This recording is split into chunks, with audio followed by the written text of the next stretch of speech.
Hello and welcome to tonight's lecture on political activism by Greeks in the diaspora.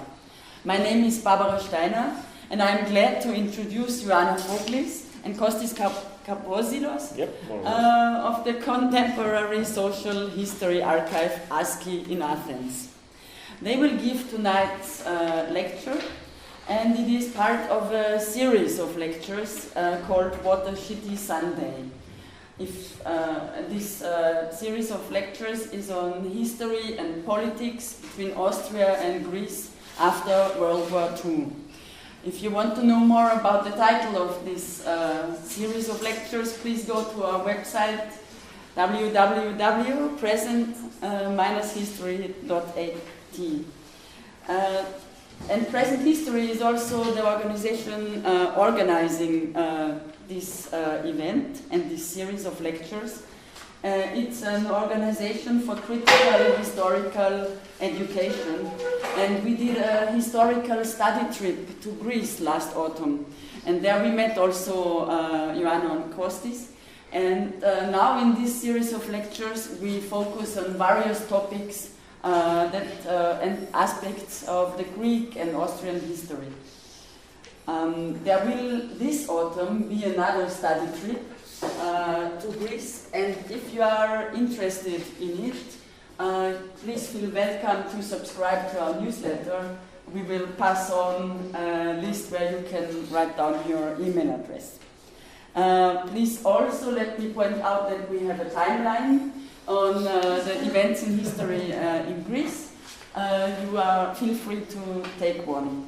Or another organizational note, the event will be video recorded. So you can tell your friends who couldn't make it today, they can watch it online on YouTube. Let me also announce our last event of this series of events. It will take place on Sunday, and it will be not a shitty Sunday, it will be a beautiful Sunday. We will watch movies, documentary movies, by Alinda Dimitriou about women in the resistance in Greece. And it's taking place in the Academy of Fine Arts in the Sempa Depot, not far from here. So I'm looking now forward to Ioanna's and Kostis' speeches on the political activists in exile.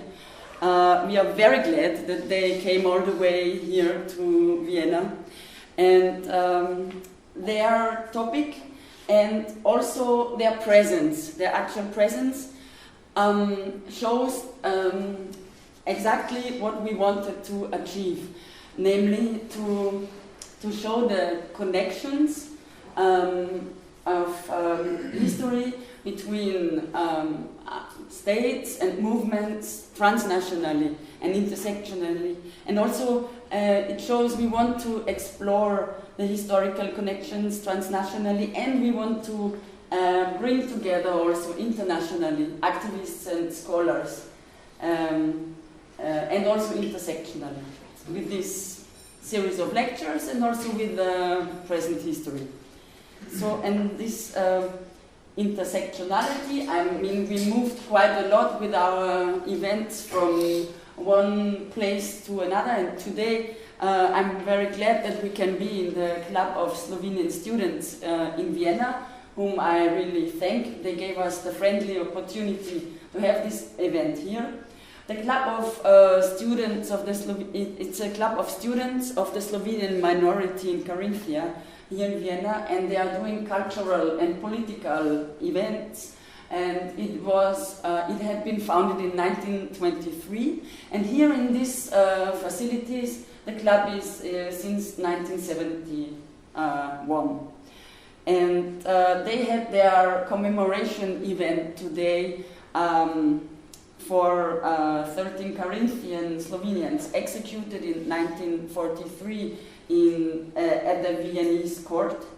And also in this anti-fascist commemoration sense, I'm glad to explore now the resistance in the past and have it inspiring our present time. So please have a welcoming applause for Ioanna and Kostis. And I open the floor. You go first. Okay. Yeah.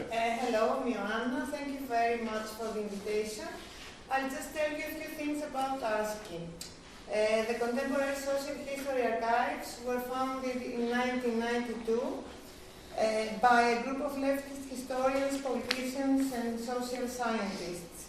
Its core collections are a part of the archive of the Greek Communist Party and the archive of the United Democratic Left, EDA, the only legal leftist political party in Greece during the 50s and the 60s. Besides these two archives, ASCII holds archives of other political groups and organizations and individuals. The archival collections amount to more than 4 million documents, more than 2,000 posters and 3,000 photographs. Its library has more than 30,000 books. Chronologically expands from the interwar period until nowadays. Large archival unities are related to the armed resistance against the Nazi occupation, the Civil War, the political refugees who fled to Eastern European countries after the defeat of the communists in the Civil War, the political prisoners and exiles during the 50s and the 60s, the Greek dictatorship from 1967 until 1974.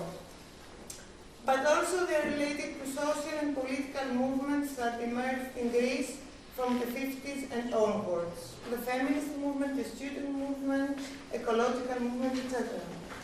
In other words, ASCII holds the most comprehensive collection of archives relating to the Greek social history with a particular emphasis on the Greek left.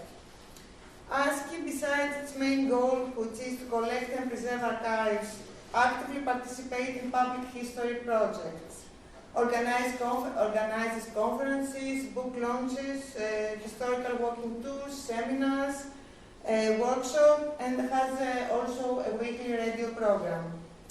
Through these activities, aims to enrich historical awareness and the collective memory of social and political groups. Kosti. My turn.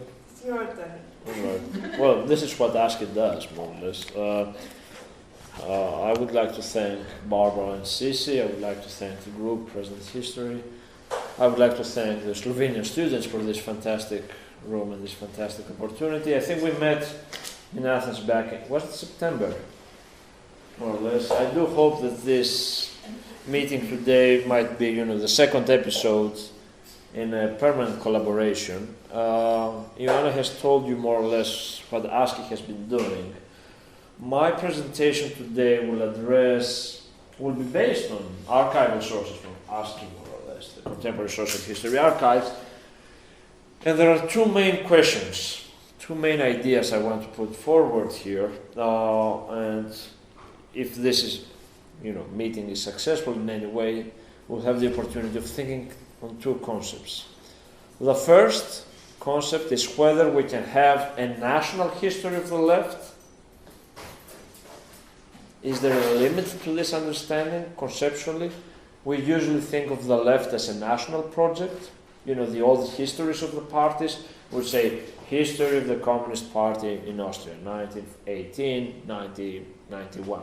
The history of the Greek Communist Party, 1917 or 1918, 1968.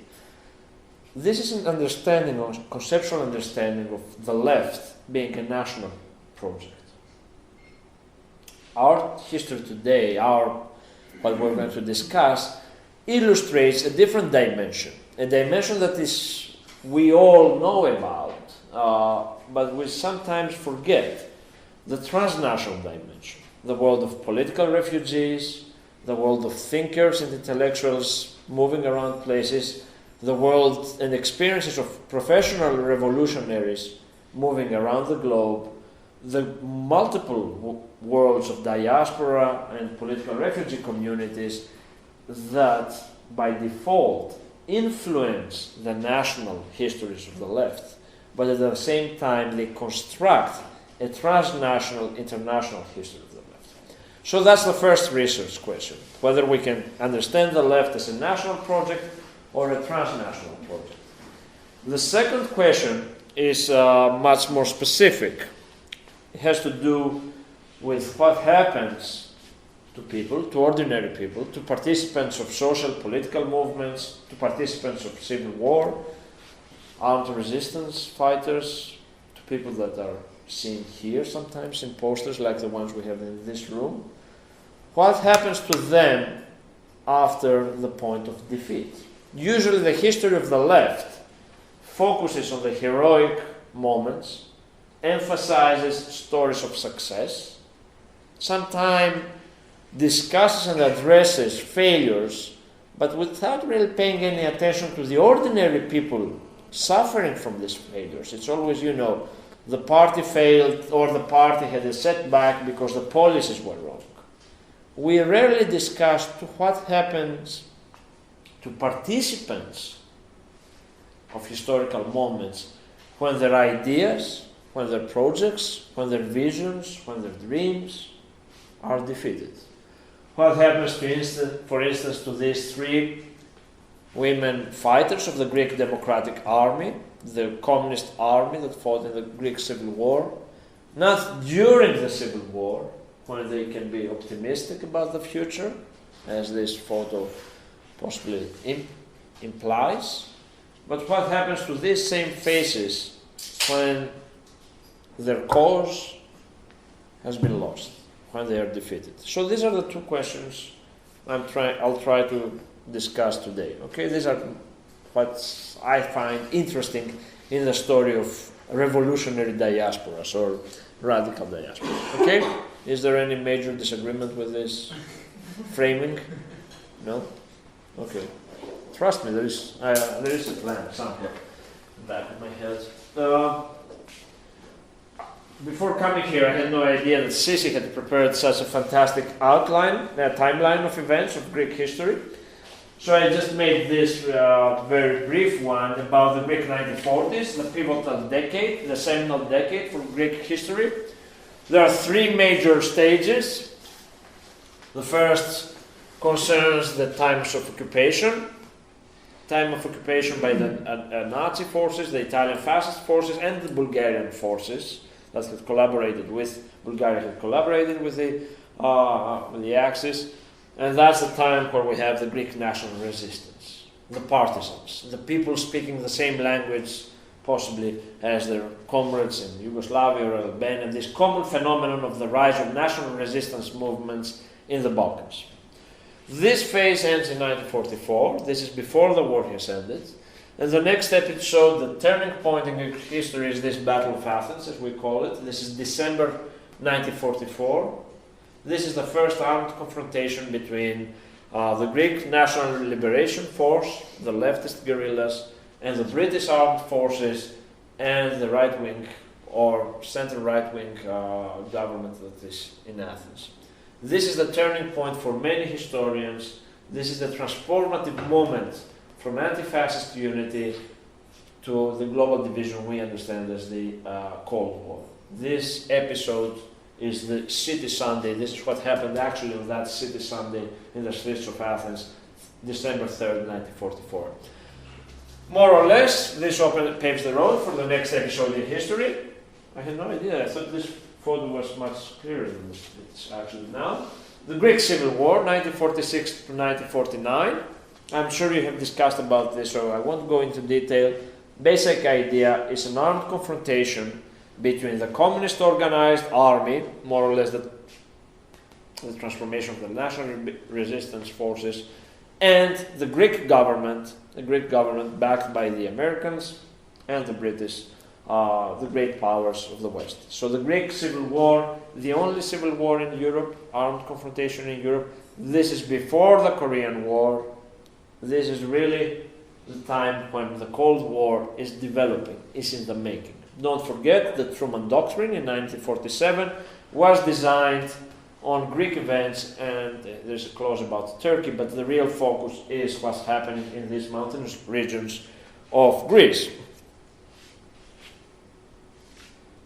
It is impossible to understand the development of the Greek Civil War, and most importantly the development of this diaspora, of this world of political refugees that we're going to see in detail, if we don't discuss the geography. Once again, I thought that this... Can you see this? Is it clear? It's a map. I mean, you know, a map, the geography of the Greek Civil War. This is northern Greece. This is the main area of the fighting, and you can see the proximity of Greece with countries that at that point declared themselves socialist. Socialist in various ways. There's the Yugoslav example, then there's Albania and Bulgaria. This proximity allowed the Greek Communist Army to retreat in this friendly zone of the socialist countries and use all these red dots that you might imagine that they are there, but you can see some indications.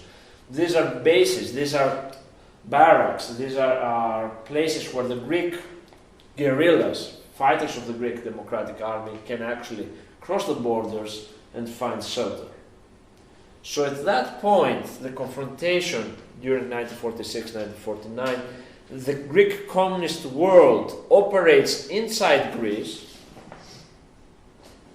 with the aim of creating a northern Greek state. What happened later in Korea, the division of Korea in two parts, that was the intention at the last stage of the Greek Civil War. But in order to do so, the proximity to the Eastern European countries, to the socialist countries, created the material preconditions for the fighting to go on. So both sides had international backing. The government in Athens had backing from the United States, more or less, but there is a similar story with the Greek Communist Army receiving help from the neighboring socialist countries. And this help looks like this. I mean, you have people in mountainous Greece bringing weapons, bringing arms on donkeys. Good-looking guy with a cigarette. I think this is one of our favorite photos in ASCII. You know, carrying. This is war. Huh? You need this kind of thing in order to go on with the fighting. There's no romance here, and there is not a romantic story. This is the story of guerrillas in northern Greece fighting against the Greek army. The outcome, the final outcome of this story, what we know is history, the facts, as most people will say, you know, tell us about history, tell me about the facts. What actually happened is that in 1949, in August 1949, the Greek National Army, the army of the Greek government at that time, supported by the American forces, succeeds in pushing back the fighters of the Greek Communist Army, and they retreat to the neighboring countries. The only area they do not retreat is Yugoslavia, because as you might recall, this is 1949, in 1948 there's the Tito-Stalin split, so Yugoslavia is no more accepting fighters, Greek communist fighters. There's a crisis within the communist world. We can discuss that later if anyone is interested in this side story. In any case, the result is the retreat and the terminal defeat of the Greek Communist Army in 1949. What happens at that point is an episode that has many similarities with the famous episode of the Spanish Civil War, the evacuation of Republican Spaniards, afraid that they would be persecuted by the Francoist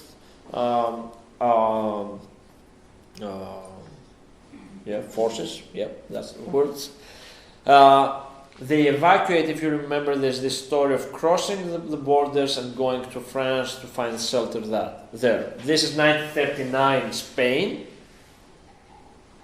And there's this famous story, of course, of the Spanish political refugees crossing the borders, and they reach Paris, they reach France, they put them in concentration camps, and then the next episode is that the German army invades in France, and then they have to flee again. They go to Marseille and they try to find ships to go to Mexico. This very interesting episode of the Spanish Civil War.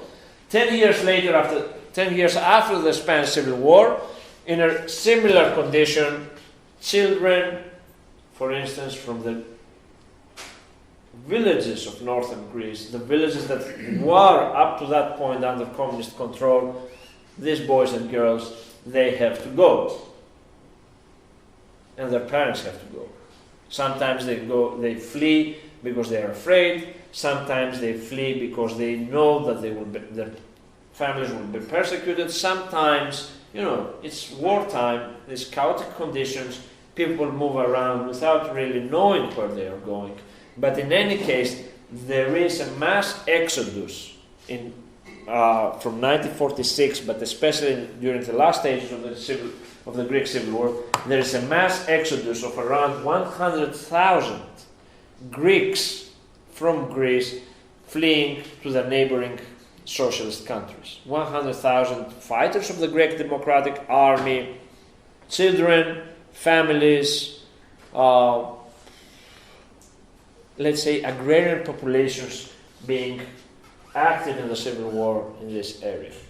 This, of course, is not the only episode, and it's, I guess, common knowledge here. We don't have to really elaborate on this. This is another episode in the great transformation of the European map during the last stage of the Second World War and the immediate post-war realities.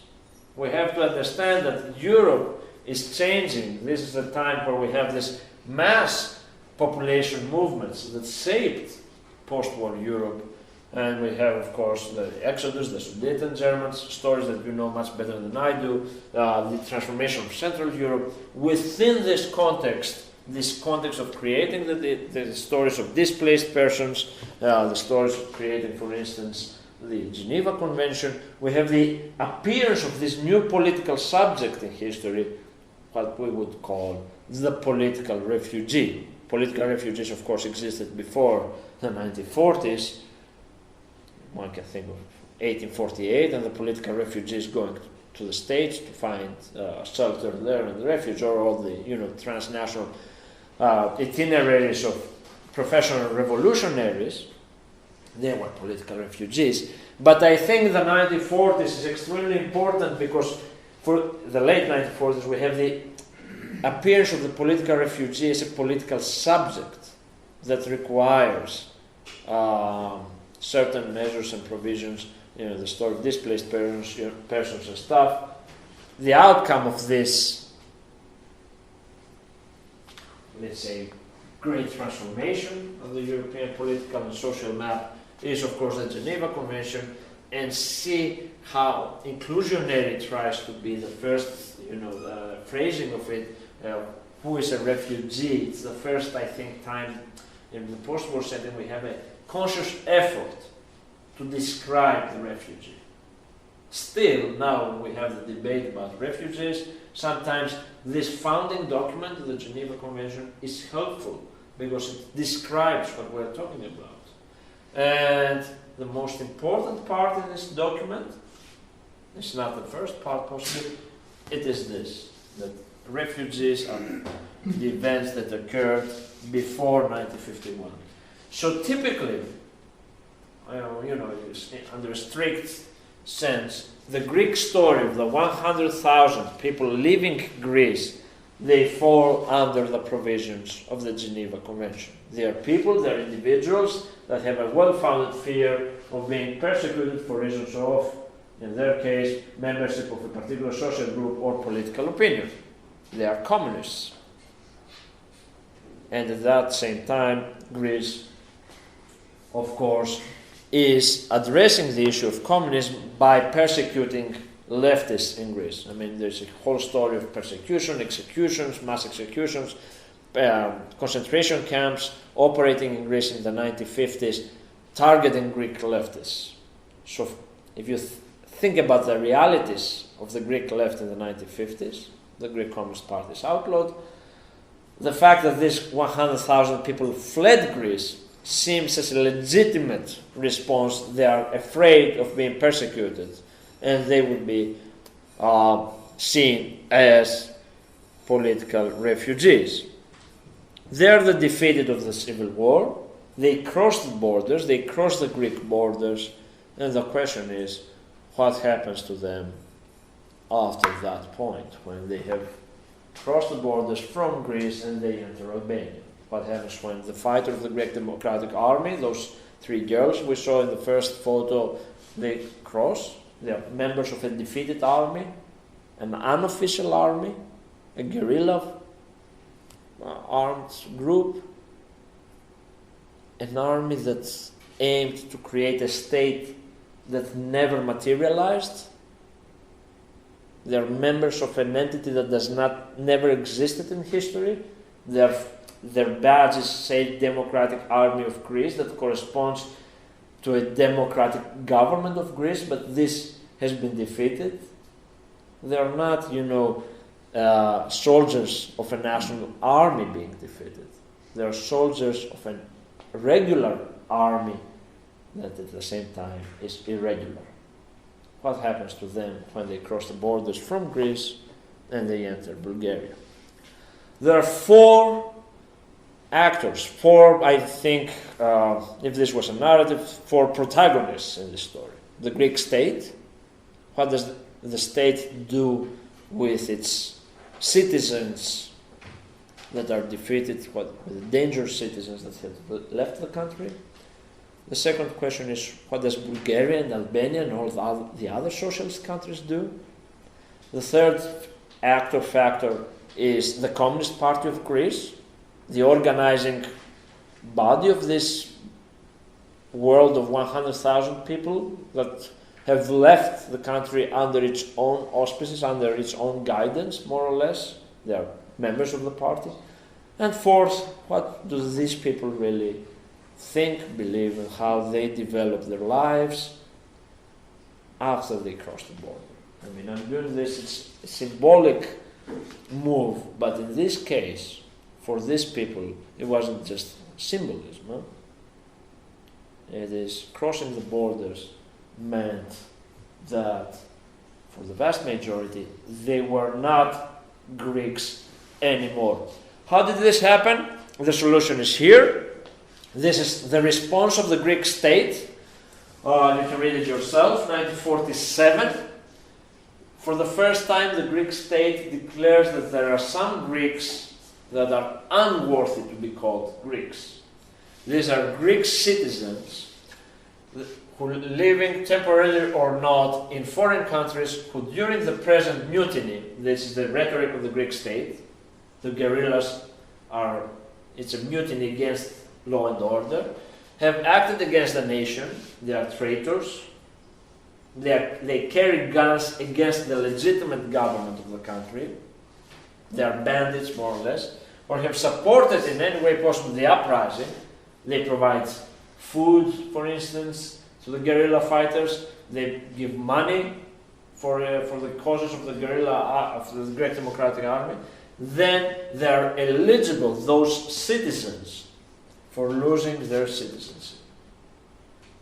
It is the first time in modern Greek history, and I think it is an interesting example for other cases, where a state declares that citizenship is something you acquire by birth, but you can lose it because of your actions.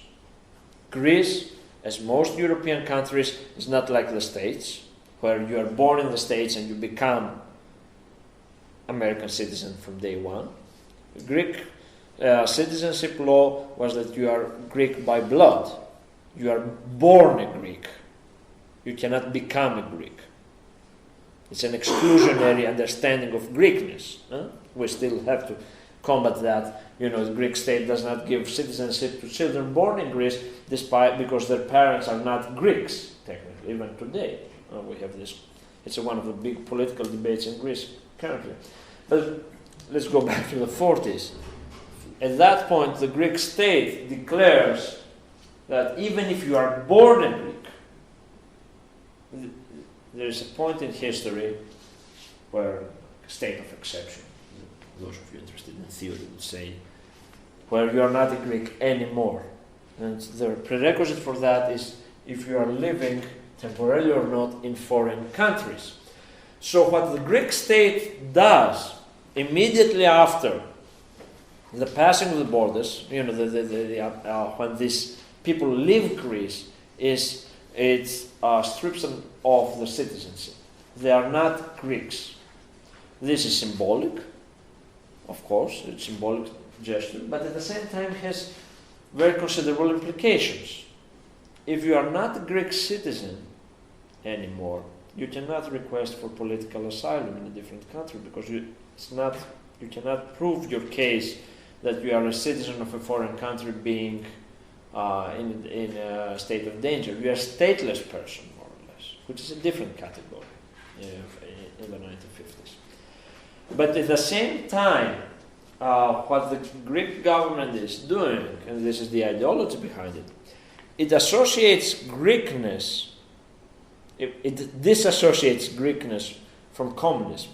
This is the same what happened in the States. We talk about McCarthy. It's the House Committee for Un-American Activities. If you are a communist, you cannot be American. You are un-American. The same framework, in the same context, in the same mindset, the Greek state declares you cannot be a good Greek and a communist. You are a non-Greek, an unworthy Greek. So more or less, the people born in Greece, like those resistance fighters we saw in the first photo, are not Greeks anymore.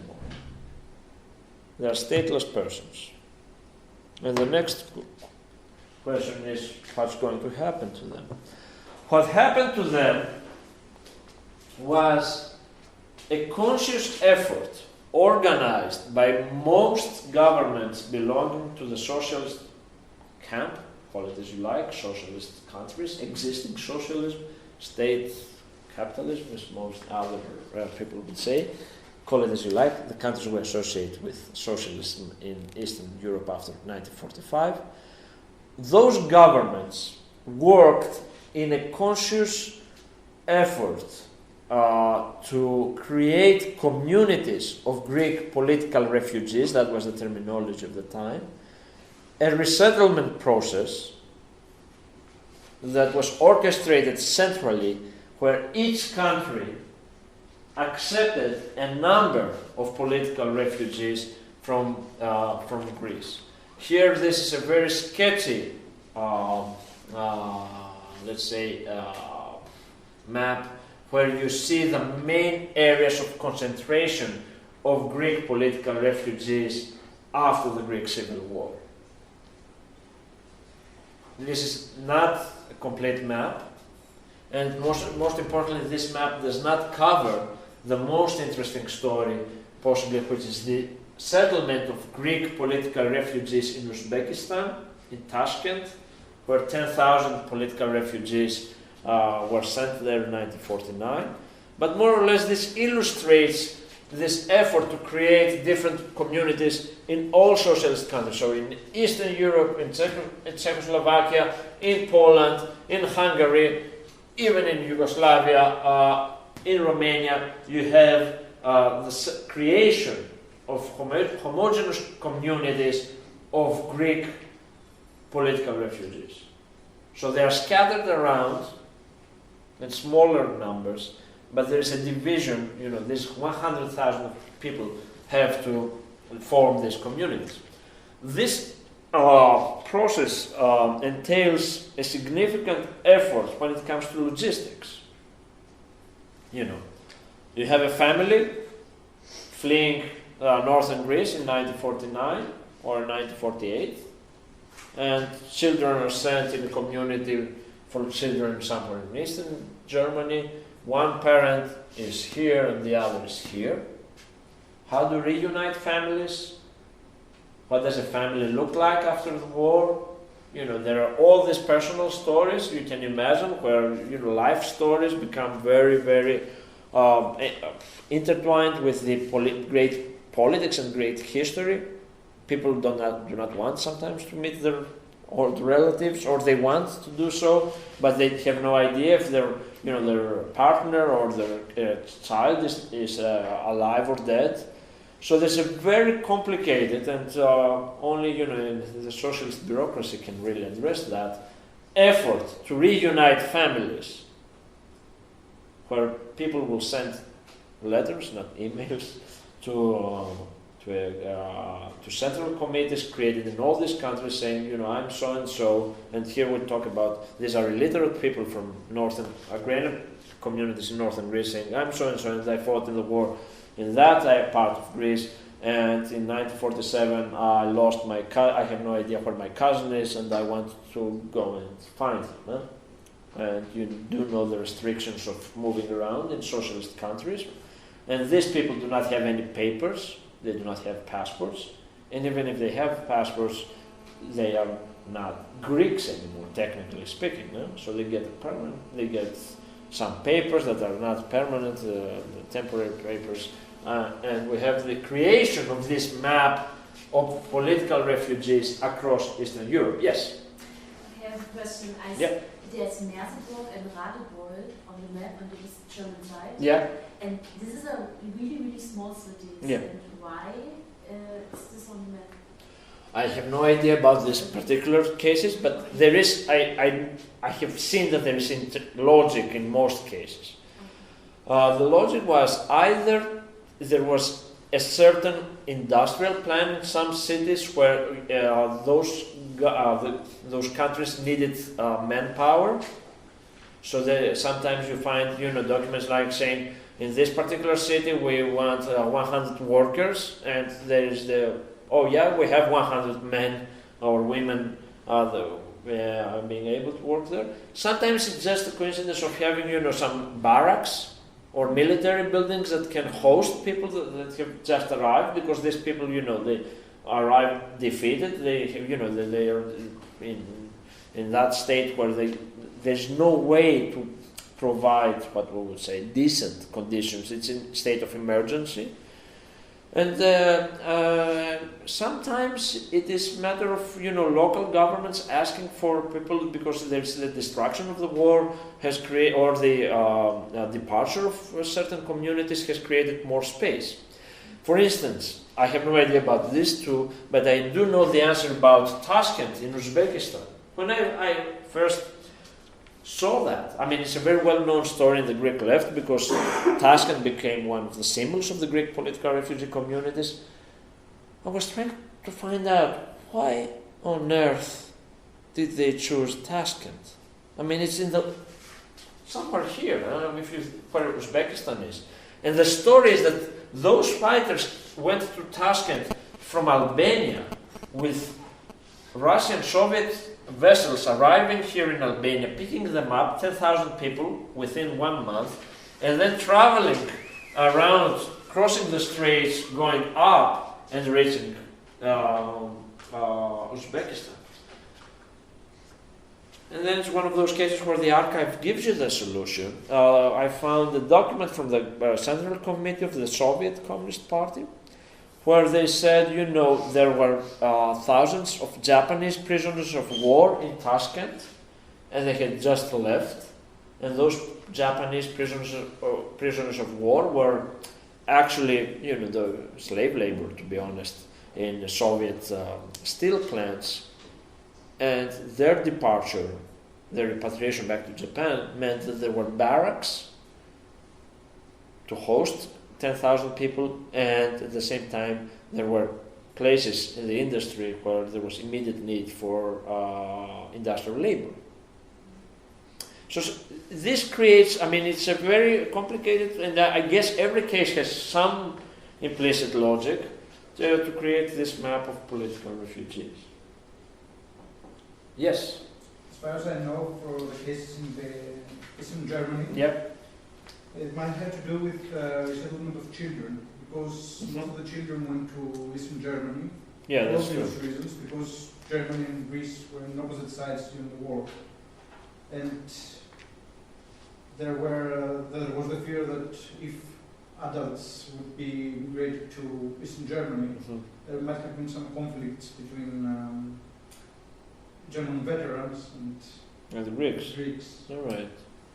Yeah, that might be the case. At the same time, there's this interest in children is they take children to the most, let's say, industrially developed countries, where there's more possibilities of feeding them or creating conditions for them that are, so no children, for instance, or no Greek political refugees remain in Albania, where Albania has its own problems, and sometimes but in every case in each case there is a different rationale, and it takes time, and sometimes these places change over time, and you have the departure from one place, or you have the permanent settlement of Greeks in certain places. For instance, this is Beloyanis, the famous village, agrarian community, semi-agrarian community in Hungary. It's still called Beloyanis. Beloyanis is a leading figure of the Greek communist movement, executed in Greece in 1952, and the village is named after him,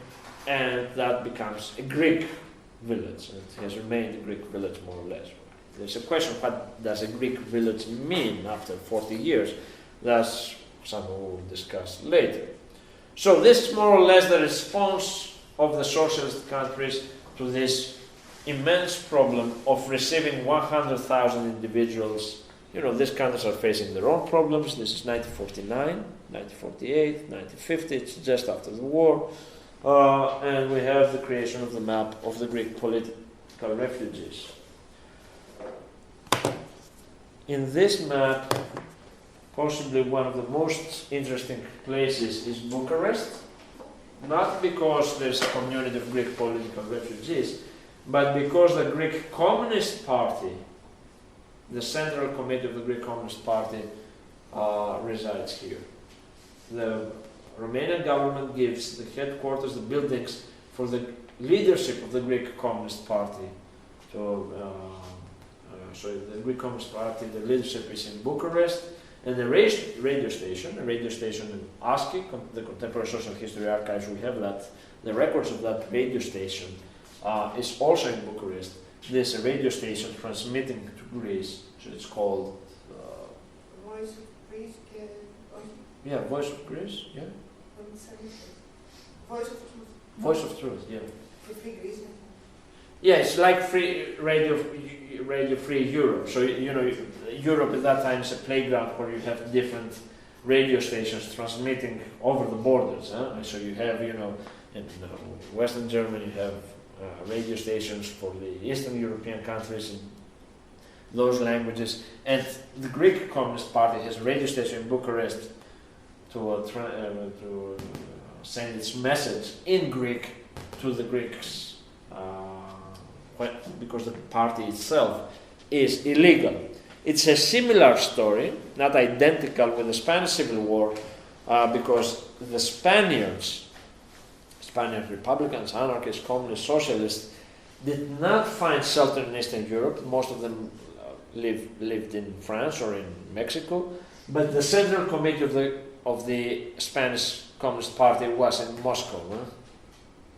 So, and it's a common story where you have in the 1930s also the Polish Communist Party fleeing, the leadership fleeing and establishing itself in Moscow. That generation was lost in 1937, 1938. Here's a different story, but again we see the same pattern, where the party finds shelter outside the national borders because of persecution, because of conflict.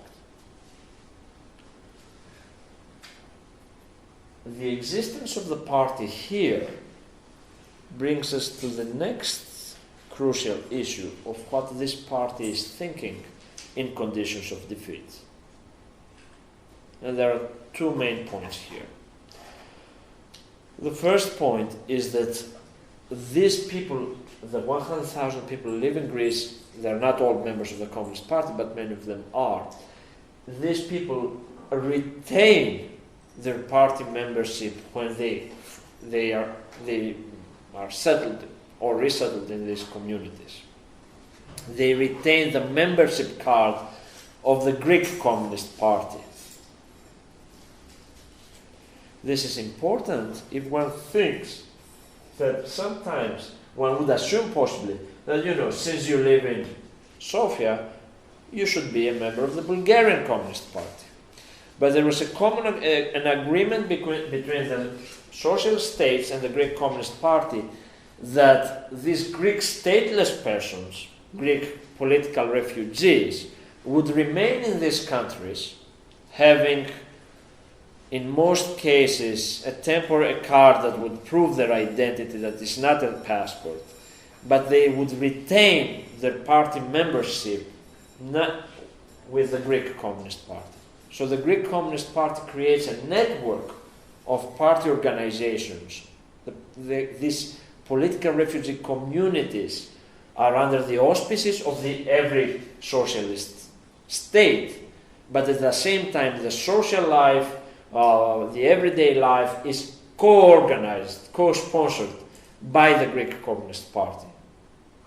So here we're here in the Slovenian Students' Hall. In every similar community, you would have a Greek Communist hall that would be called something like educational club or something like that. But this would be under the direct influence and control of the Greek Communist Party. So the party remains more or less intact, continues to exert its authority over the 100,000 people living outside Greece. It's their main point of reference. They retain their party affiliation, and they remain members of the Communist Party. And this is extremely important for the development of the Greek left after 1949.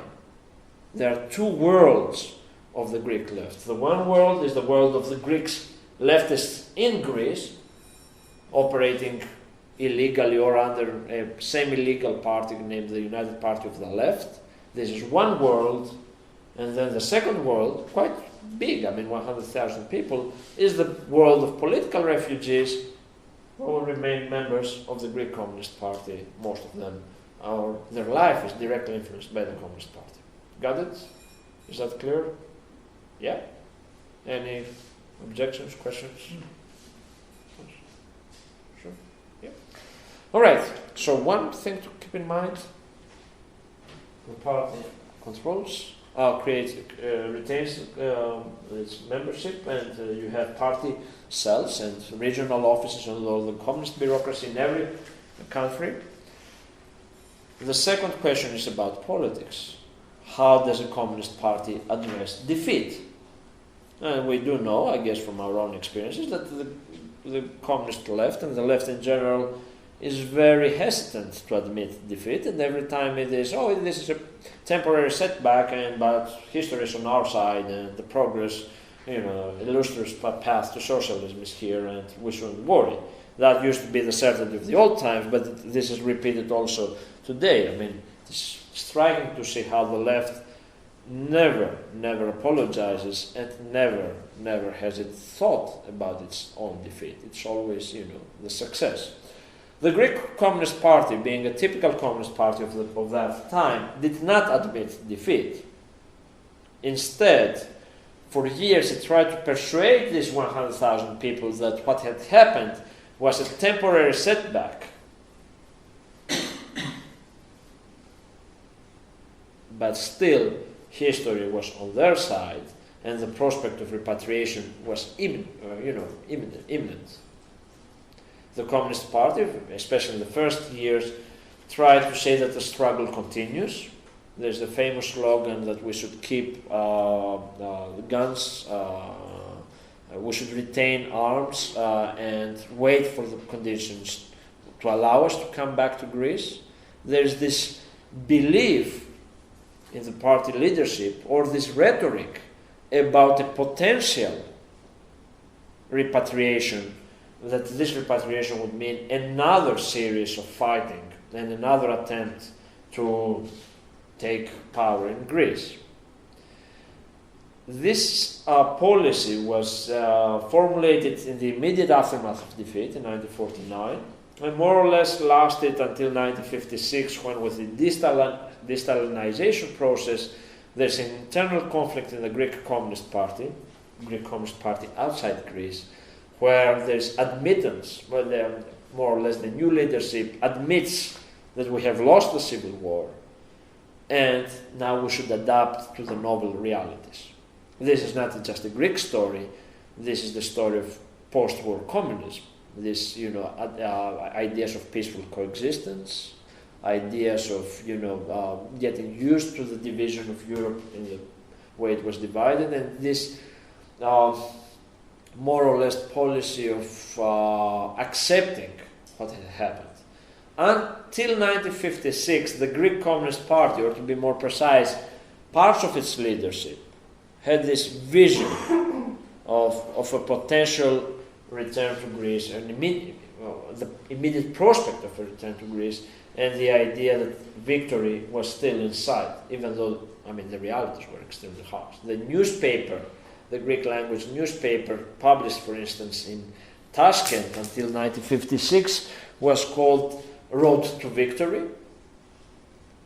After 1956, it was called New Path, Novel Path. So you can see until 1956, victory still remains the rhetoric of the party.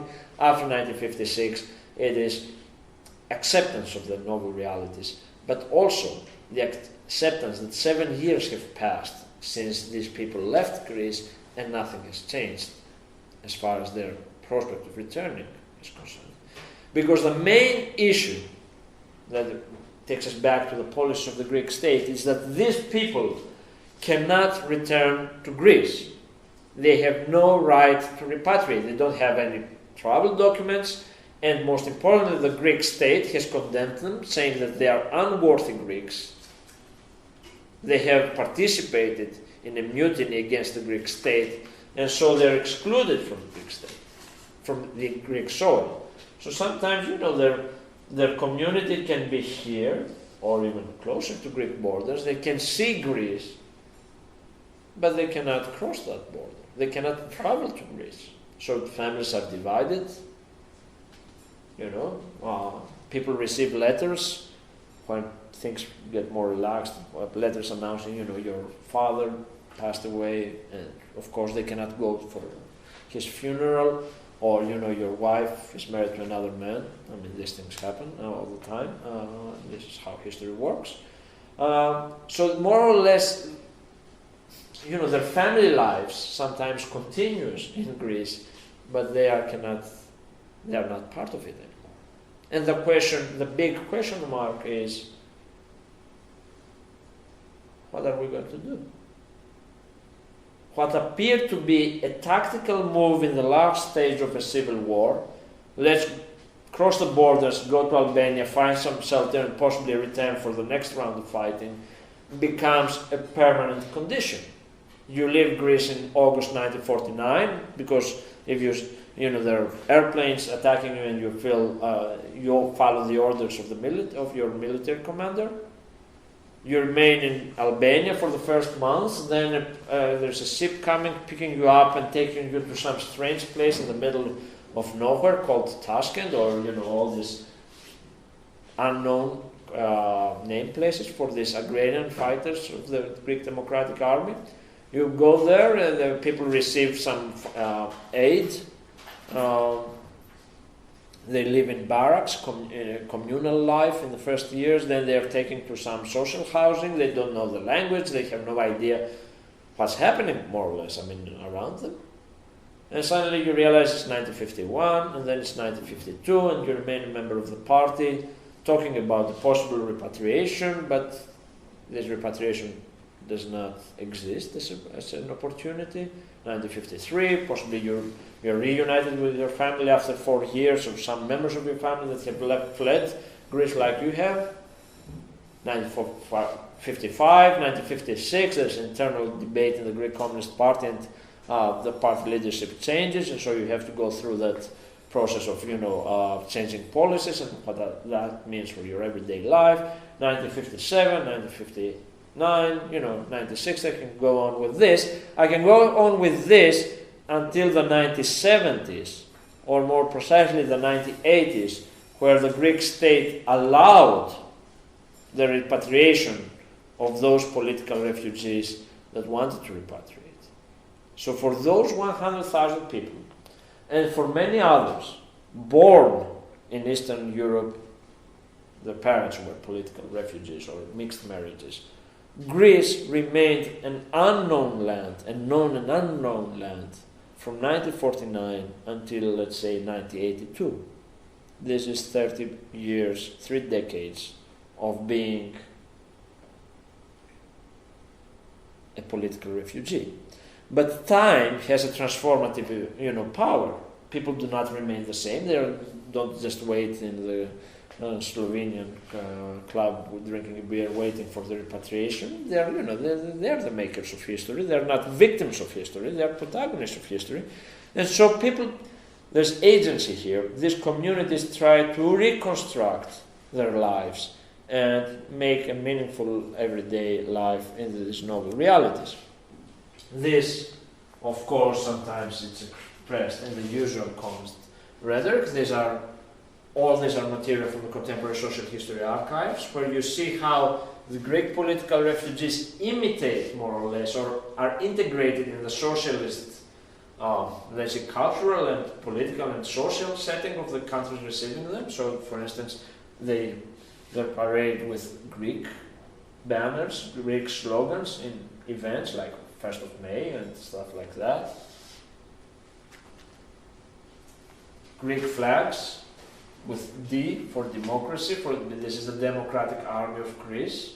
So at the same time, slogans in various languages. I can't read that. I'm sure someone in this room might help. Possibly make out what it says. Any ideas? I would say it looks like Czech. Yeah, anyone? No? Alright. Okay. It's Czech.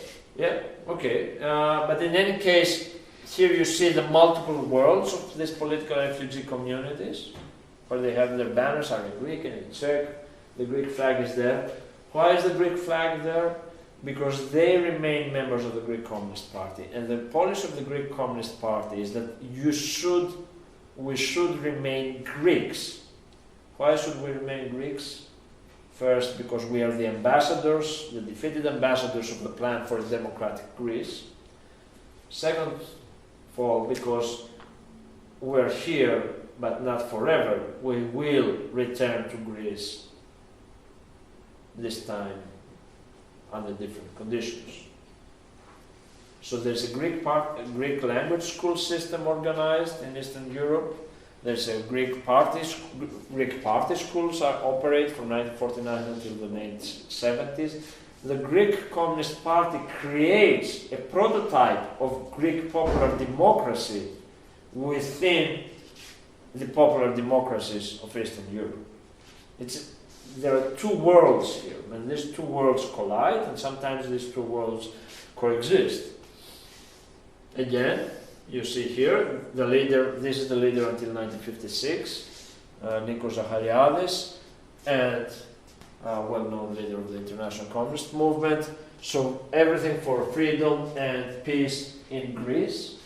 And at the same time, the slogan about freedom and peace, we have arms, people in uniform, the Greek flag with a D. So here this photo illustrates these multiple worlds of political refugees. They are Greeks in Eastern Europe, still talking about a potential repatriation in Greece and the prospect of a new round of armed confrontation, being members of the Greek Communist Party, carrying the insignia of the Greek Democratic Army, and at the same time they celebrate the Czech leader of the Czech Communist Workers' Party of that period.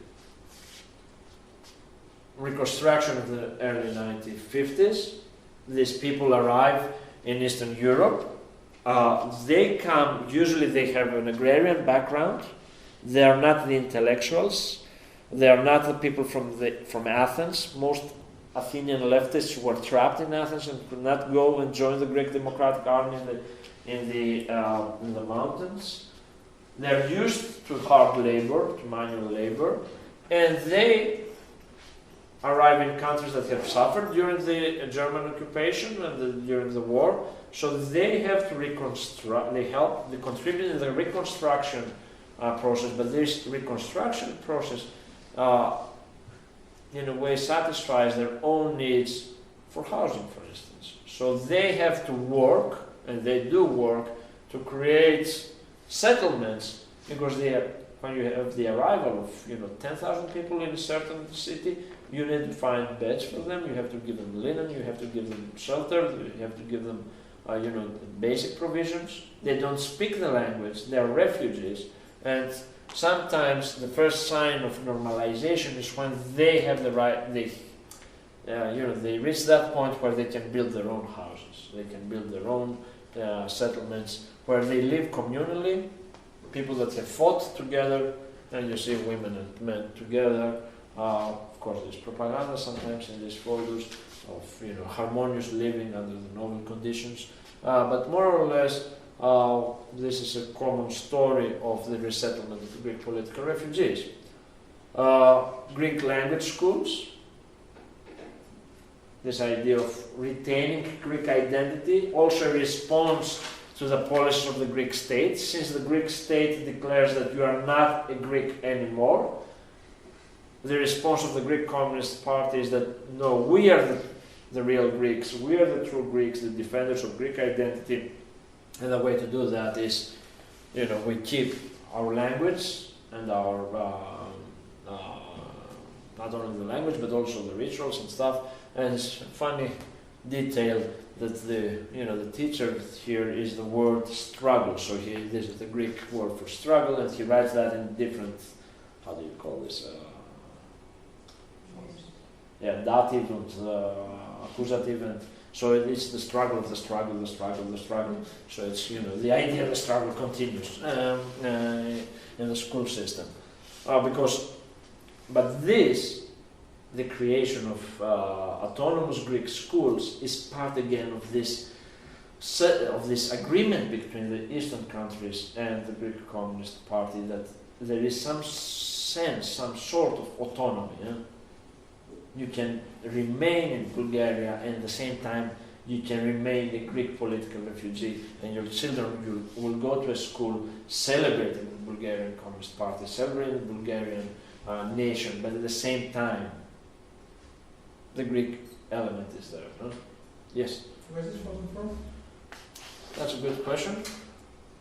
I don't think, we don't know. I don't think we know. We don't know? It's from Eastern Europe. I find it interesting that they use the Polytonico system. Yes, you're right. Yes. Isn't that old for the Communist Party? Yes. You're absolutely right. This is a bit the antiquated form. There, in Greece, we have two toning systems, the vernacular and an antiquated form. The Greek Communist Party sometimes was very, of course, pushing for the simplification of language, but at the same time it wanted to prove that Greekness is something we take seriously, and uses antiquated forms for when it comes to toning, to tones, right? But that's a good observation. Yeah, there's conflict there. And finally, the most possibly interesting story of this, social story of this episode, of this parenthesis or permanent parenthesis of the Greek diaspora, Greek political refugees, is the social transformation of an agrarian population into an industrial workforce. It is the same, when we talk about immigration to the States, where you have, someone from southern Italy arriving in Detroit and working in a car factory, and how this is a process that, you have the transformation of an individual from an agrarian worker for centuries. His understanding of time is the one of the agrarian world. His understanding of labor is the one of the agrarian world. And suddenly, he is front of an assembly line, he has to operate in a totally different way. This is the same for the Greek fighters of the Greek Democratic Army, for instance. They had been farmers. They had been there in northern Greece for decades, for centuries, their families, without any sign of what we would call the advanced capitalist world, the advanced capitalist machinery, no factories.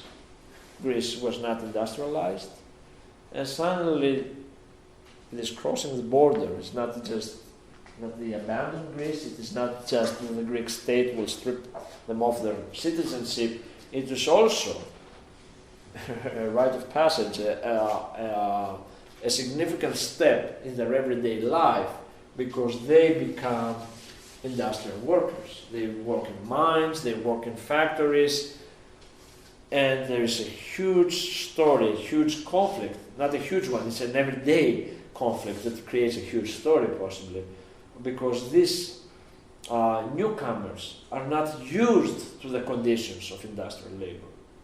So they just skip work, they don't show up, they don't understand why they have to remain, to wait for 8 hours. There's a constant back and forth between the socialist local governments and the Greek Communist Party, where the Communist Party in a way apologizes for the resistance of the labor of the workers to get accustomed to the norms of socialist production. And the main reason is that these people underwent this transformation within some months without having any previous understanding of what industrial life means. The main reason, though, here we can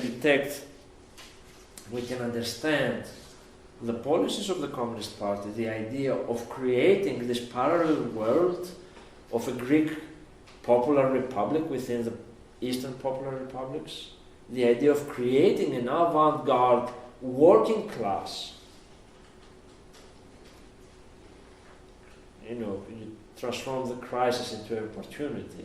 You transform the crisis of the defeat of the Civil War into an opportunity to construct a working class that will be useful in the forthcoming socialist transformation of Greece. The idea that you create within the existing socialism, you create the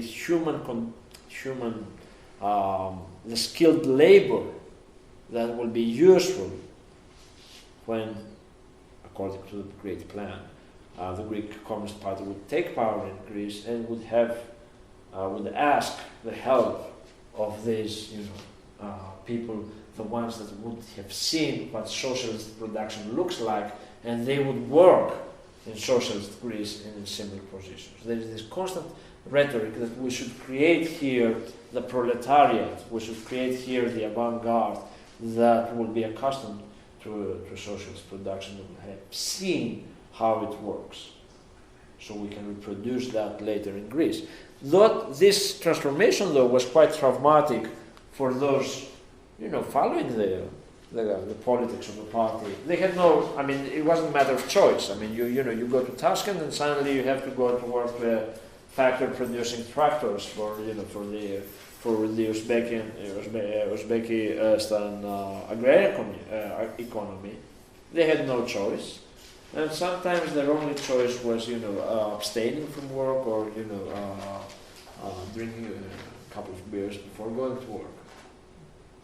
And of course, social life continues. Don't expect to see any avant-garde aesthetics when it comes to a wedding.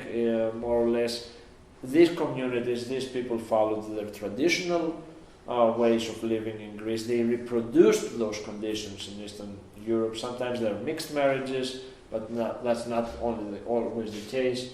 So we have a couple of photos.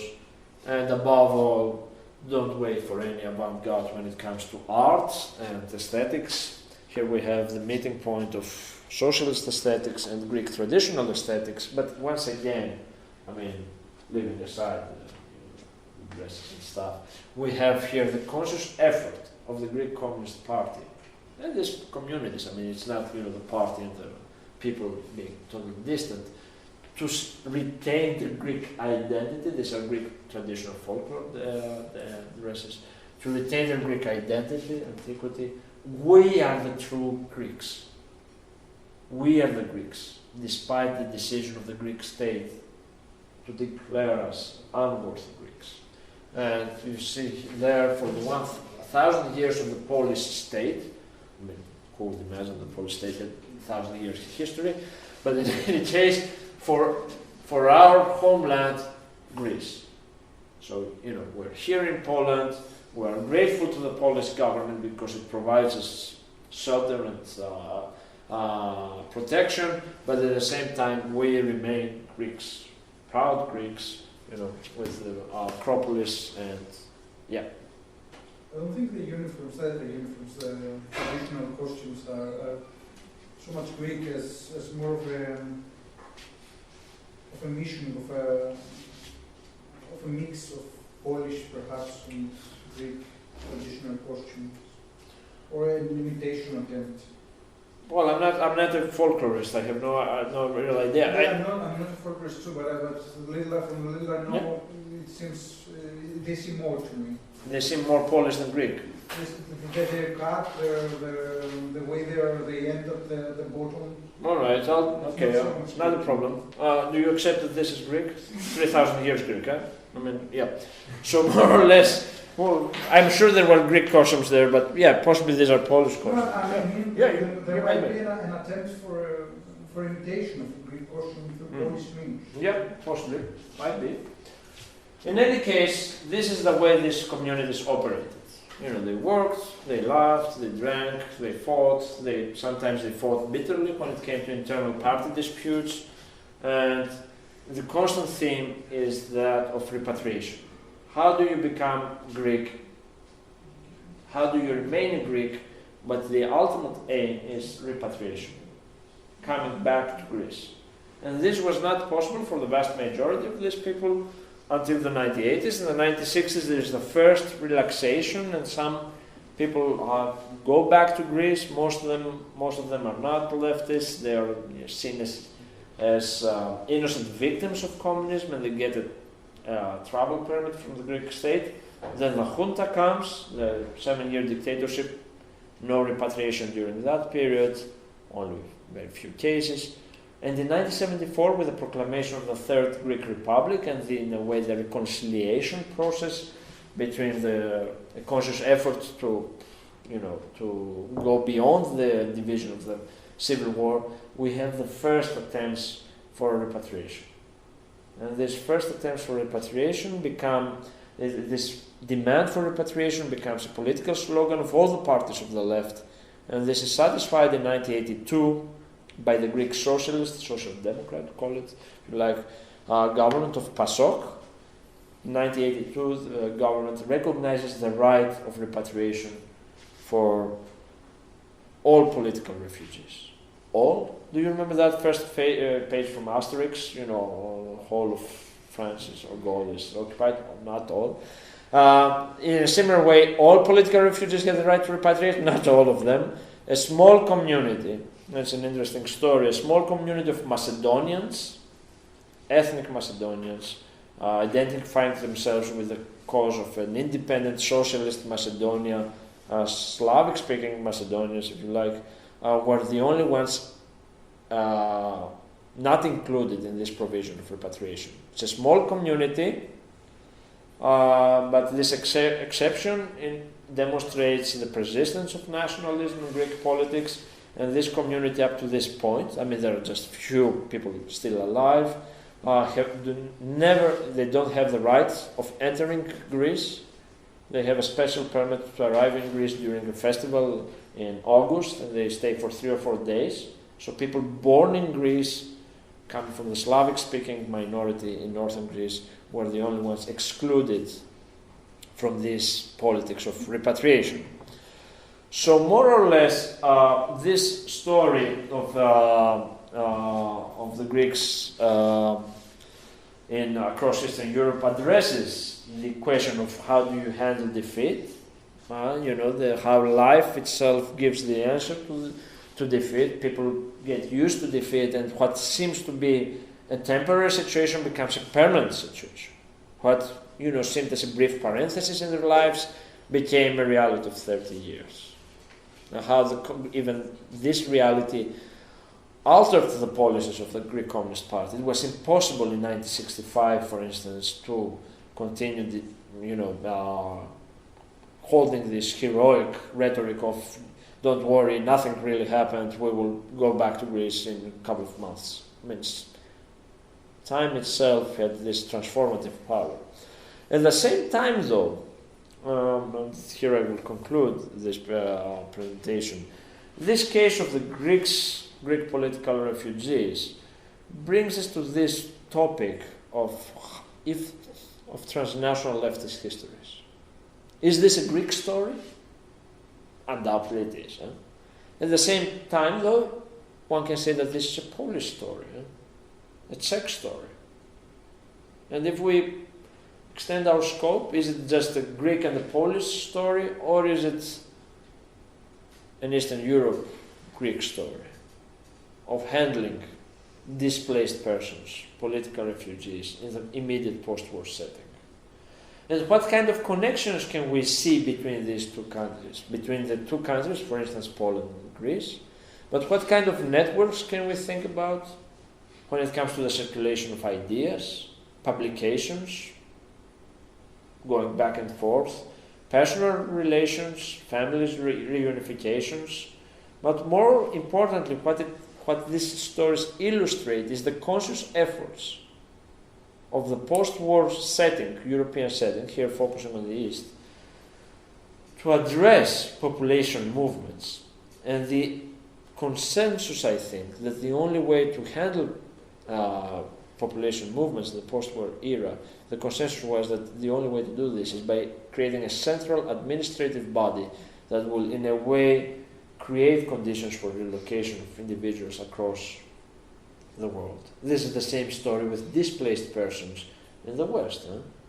You know, the Canada, the International Organization of Migration, accepting demands for resettlement, and the idea that how are we going to address the population movements, for instance, in Western Europe or in Central Europe, most importantly. We see that there are common elements, despite the differences, despite the ideological divisions of the Cold War. There are certain ideas that seem to resonate on both sides. And the idea of a centrally administrative resettlement process is possibly the most important one. So suddenly the Greek story is not just a Greek story, it becomes a Polish story, an international European story, because these people, with their labor and their presence in Poland or in every community or in every Eastern country, influenced the development of that particular society. Societies that had never seen refugees coming from such a distant place, like in Uzbekistan, for instance, where suddenly, the ethnic composition changed. So we have to think of refugees not just as the victims of history, people just moving around because they are caught up in the great transformations of history, but we should think of refugees as being the makers of history.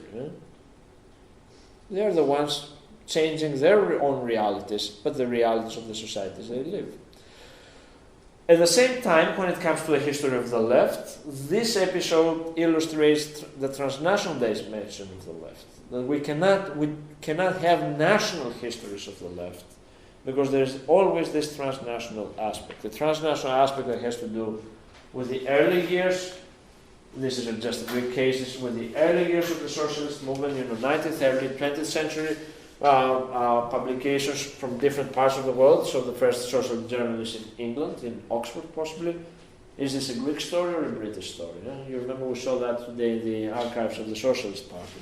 You have the Greek Socialist Party in English, for instance. Or then you have Greek-speaking minorities in the Soviet Union producing their own newspapers. Is this a Greek story or a Soviet story? Are the Germans of Volga a German story or a Soviet story? Are the Polish exiled leaders of the Communist Party going to Moscow a Polish story or a Soviet story? Are the leaders of the Austrian Communist Party going to the Leninist International School in the Soviet Union? Is it an Austrian story or a Soviet story? It is both, and at the same time it is an international story, a transnational story that illustrates that the left, despite its ideology being very focusing on the national question and stuff like that, at the same time reflected diasporic worlds, diasporic communities across the world, like the ethnic communities in the Soviet Union, or for instance immigrant communities in the United States. These are Greek socialist newspapers published there. Every community, every immigrant community has a similar story. or again, in the Greek case, you have the solidarity drives across the world, and of course, the famous case of the Spanish Civil War that remains still the best way to understand the transnational politics of the global left, where the local struggle becomes international, and you have people from various parts of the world arriving in a certain place, carrying their national identities, but at the same time, they become members of an international army, the international brigades. So there's no real way to understand the history of the left, the history of the Greek communist left, to be more precise, or to remain in the realms of the Greek communism as a national story. And the story of the case study of these 100,000 political refugees is, I think, a useful entry point to illustrate these transnational connections between areas of the world that up to that point had no previous links. Thank you.